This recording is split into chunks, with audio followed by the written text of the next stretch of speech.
لو نفسك في حاجة حلوة قوي زي دي بس مكسلة تعمليها في البيت عشان متخيلة بقى انها حاجة متعوب عليها وصعبة، قومي يلا معايا على المطبخ حالا عشان هتعمليها في نفس ذات الوقت اللي هتجيلك في دليفري وبربع تمن ما هنجيبها من بره.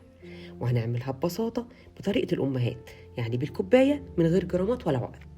وعلى فكرة بقى ده مش تشيز كيك فهنجيب مكونات ب100,000 جنيه ويجي لنا غيبوبة سكر بعد ما ناكله، ولا حتى حلا الزبادي التقليدي. عشان الطبقة اللي فوق خالص دي بقى اختراع، عبارة عن ميكس من السعادة والانتعاش في الحر اللي هيهجم علينا قريب ده.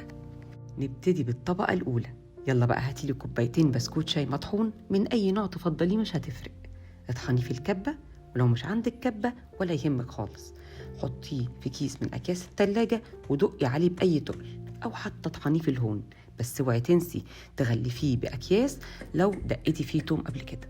بعد ما تفرميه ضيفيله 8 مكعبات زبدة صغيرة زي دي، أو لحد ما البسكوت يبقى عامل معاكي زي الرملة المبلولة ويتلم معاكي بالشكل ده. إضافة معلقة كبيرة كمان من الكابتشينو للبسكوت المطحون بتاعنا بتعمل فرق حلو قوي، بالذات لو كان بطعم الكراميل عشان بيليق جدا مع الطبقة الأخيرة. بس لو مش عندك أو مش متوفر عندك ما تكلفيش نفسك بتمنه، مش هيفرق. بحط البسكوت المطحون بتاعي في صينية تشيز كيك أو أي صينية عادية، بس نحط في أرضيتها ورق زبدة أو فويل عشان نقدر بسهولة نطلعها لو صينية عادية، وعشان كمان نتجنب غدر صواني التشيز كيك اللي أوقات كتيرة بتعمل حركات مش تمام وتسرب السوائل منها. بضغط طبقة البسكوت كويس قوي بأي تقل أو بإيدي بالشكل ده. فرنك بقى شغال على 180 وحطي لي طبقة البسكوت دي 5 دقايق بس، لو بتستعملي صينية تشيز كيك عشان عادة ما بتكون رقيقة قوي، لكن لو الصينية بتاعتك سميكة سيبيها 10 دقايق. بعد ما البسكوت بتاعنا بيطلع وهو سخن، ودي حركة اختيارية للناس اللي بتحب البسكوت طري، ممكن نسقيه بكام معلقة حليب ساقع. وندخل بقى على الطبقة التانية، وعشان ما غلبكوش في جرامات وكوبايات زبادي بيختلف وزنها وحجمها من كوباية للتانية، استعملوا مج الشاي العادي الموجود في كل بيت.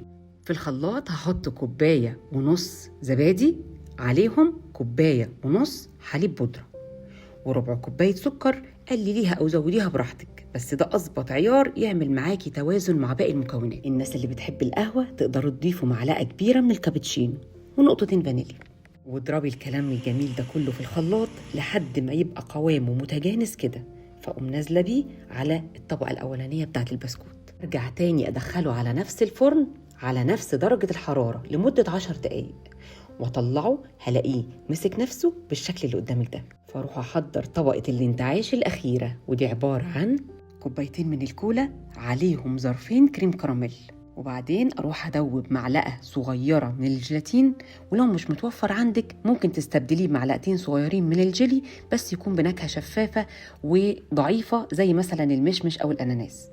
بدوب الجيلاتين او الجيلي في معلقتين كبار مية فترة وانزل بيهم على خليط الكوكاكولا والكريم كراميل بتاعي.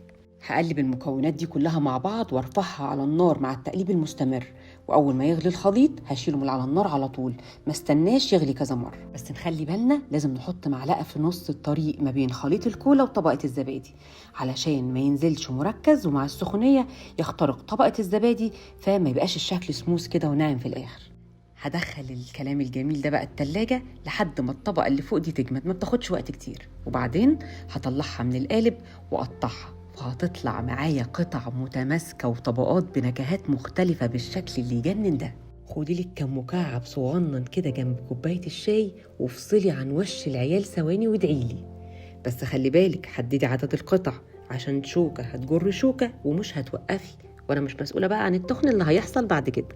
وفي النهاية خالص أنا عايزة أطبطب عليا وعليكي كأم وأفكرك بالمقولة دي: من لم يكن لنفسه نورا لن تسعفه كل أضواء الكون. فكري في الجملة دي كويس قوي وقولي لي فهمتيها ازاي في الكومنتات، وخليكي فاكرة إن ردك هيحدد درجة نضجك ووعيك. أتمنى لو الأفكار اللي قدمتها لكم عجبتكم تعملوا لي لايك وشير، وتسيبوا لي كلمة لطيفة زيكم كده في الكومنتات عشان يوصلكم مني كل جديد. أنا شيماء البهي.